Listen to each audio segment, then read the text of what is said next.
પવિત્ર શ્રાવણ માસમાં સોમનાથ મહાદેવને સવા લક્ષ બિલ્વપત્ર શૃંગાર, રુદ્રાક્ષ શૃંગાર, ભસ્મ દર્શન, વૈષ્ણવ દર્શન, શ્રી કૃષ્ણ જન્મોત્સવ સહિતના 30 દિવસના અલગ અલગ ધાર્મિક મહાત્મ્ય સાથેના શૃંગાર કરવામાં આવશે. વિશેષ રૂપે શ્રાવણના પ્રથમ 3 સોમવાર અને 15મી ઓગસ્ટના દિવસ ઉપર વિશેષ સ્વાભિમાન શૃંગાર કરવામાં આવશે. આ શૃંગારના નિયત કરેલ ન્યોછાવર રાશિ આપી ભક્તજનો યજમાન બનવાનો લાભ લઈ શકશે. શૃંગાર વધારનાર દરેક ભક્તોને શ્રી સોમનાથ ટ્રસ્ટ દ્વારા કોમ્પ્લિમેન્ટરી સ્વરૂપે સોમેશ્વર મહાપૂજા પણ કરાવવામાં આવશે. મંદિરના પૂજા વિધિ કાઉન્ટર ઉપર ઈચ્છુક ભક્તો શૃંગાર ન્યોછાવર કરી શકશે. આ યજ્ઞ ભક્તોને પુણ્ય આપવાની સાથે સાથે ગીર સોમનાથ જિલ્લાના તમામ ગોપાલકોને ભક્તિના તાંતણે જોડી રહ્યા છે. જેમાં સ્વયંસેવકો ગામે ગામ જઈને ગૌપાલકોને આમાં અનુષ્ઠાનમાં ગીર ગાયના છાણાનું અનુદાન આપવા માટે પ્રેરણા આપી રહ્યા છે.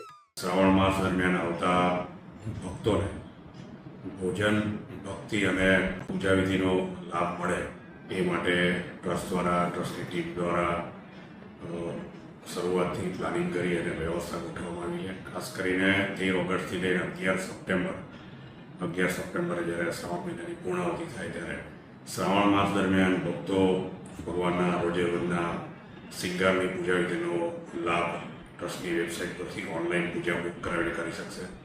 એ સિવાય શ્રાવણ માસ દરમિયાન સવાલક્ષ બિલ્વ પૂજા, વિશેષ સ્વાભિમાન પૂજા, સોમેશ્વર પૂજા, ભાગ પૂજા જેવી પૂજાઓનો લાભ લઈ શકશે. પવિત્ર શ્રાવણ માસ દરમિયાન શ્રી સોમનાથ મંદિરમાં પ્રથમ વખત 30 દિવસીય 51 કુંડી મહામૃત્યુંજય યજ્ઞના મહાનુષ્ઠાનનું વિશેષ આયોજન કરવામાં આવ્યું.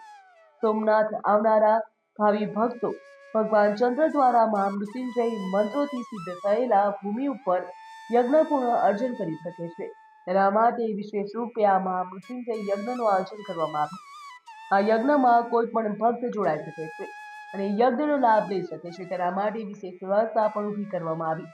મંદિર પરિસરમાં સ્વાગત કક્ષ અને નિકાસ દ્વારા નજીક વિશેષ કાઉન્ટર ઉપર 51,000 ન્યોછાવર કરી ભક્તોને યજ્ઞ માટે આહુતિ દ્રવ્ય, ધોતી અને યજ્ઞમાં યજમાન બનવાનું પુણ્ય પણ મળશે. સવારે 8 થી સાંજે 6 વાગ્યા સુધી 1 કલાકના 9 અલગ અલગ સોલ્ટ યજ્ઞનું આયોજન કરવામાં આવ્યું. ભક્તો પારંપરિક વસ્ત્ર, ધોતી પહેરીને યજ્ઞમાં જોડાય તેના માટે પણ વિશેષ કાઉન્ટરની વ્યવસ્થા પણ કરવામાં આવી છે, જ્યાં ધોતી ટ્રસ્ટ દ્વારા પૂરી પાડવામાં આવશે. ખાસ કરીને આ વર્ષે ટ્રસ્ટ દ્વારા પ્રથમ વખત 51 કુંડી મહામૃત્યુંજય યજ્ઞનું આયોજન કરવામાં આવ્યું છે, જે જુદા જુદા 9 સ્લોટમાં યજ્ઞ કરવામાં આવશે. એક સ્લોટમાં 100થી વધારે લોકો ભાગ લઈ શકશે. ખાસ કરીને લોકો આ યજ્ઞમાં સારી રીતે શાસ્ત્રોક્ત રીતે 51 જેટલી મહામૃત્યુંજય જાપની આહુતિ આપી શકે તેવી વ્યવસ્થા ગોઠવવામાં આવી છે. લોકો ધોતી પહેરીને આ પૂજામાં બેસી શકે એ માટે ટ્રસ્ટ દ્વારા ત્યાં કાઉન્ટર ખોલી અને ધોતીની વ્યવસ્થા પણ કરવામાં આવી છે. અને બુકિંગ માટે ત્યાં ઓફલાઈન કાઉન્ટર ઉપર પણ વ્યવસ્થા કરવામાં આવી છે. ટ્રસ્ટ દ્વારા દર વર્ષે શ્રાવણમાં તેમજ શિવરાત્રિમાં સામાન્ય માણસ પણ પૂજા વિધિમાં ભાગ લઈ શકે એ માટે અલગ અલગ પૂજા વિધિ લોન્ચ કરવામાં આવતી હોય છે. આ વખતે વિશેષ 51 કુંડી મહામૃત્યુંજય યજ્ઞ જાપની પૂજા વિધિ કરવામાં આવશે. દર્શનાર્થે આવતા વૃદ્ધ, અશક્ત યાત્રિકો, દિવ્યાંગો માટે પાર્કિંગ ખાતે શ્રી સોમનાથ મંદિર સુધી પહોંચવા માટે ગુજરાત પ્રવાસન વિભાગના સહયોગથી નિઃશુલ્ક ટોય ટ્રેનની વ્યવસ્થા ગોઠવવામાં આવશે. શ્રી સોમનાથ મંદિર પરિસરના અપ્રોચ એરિયામાં ટ્રસ્ટ દ્વારા સ્વાગત કક્ષની વ્યવસ્થા પણ ગોઠવવામાં આવી.